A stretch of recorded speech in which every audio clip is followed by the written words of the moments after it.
आज केंद्रीय निवडणूक आयोगाची पत्रकार परिषद होणार आहे। या पत्रकार परिषदेमध्ये 5 राज्यांच्या विधानसभा निवडणुकांची घोषणा होण्याची शक्यता आहे। आसाम, पश्चिम बंगाल, केरळ, तामिळनाडू, पुदुच्चेरी या राज्यांमधील विधानसभा निवडणुकांचं बिगुल वाजणार आहे। पश्चिम बंगालची लढत ही सर्वाधिक उत्कंठेची असणार आहे। पश्चिम बंगालमधून तृणमूलला सत्तेमधून खाली खेचत आपली सत्ता प्रस्थापित करण्याचा चंग भाजपनं बांधलाय, तर महाराष्ट्रातील बारामती आणि राहुरी या पोटनिवडणुकीची देखील घोषणा होण्याची शक्यता आहे।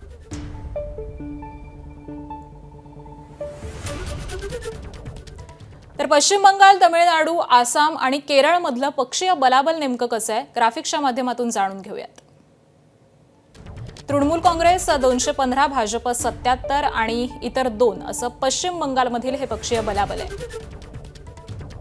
त्याबरोबरच तामिळनाडूमधील पक्षीय बलाबल आहे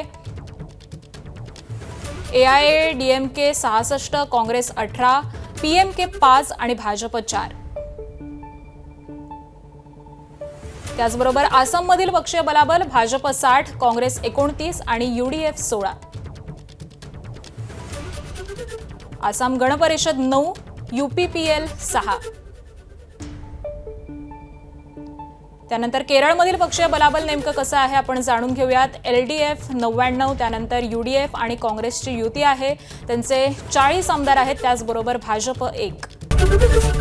ABP माझा, उघडा डोळे बघा नीट।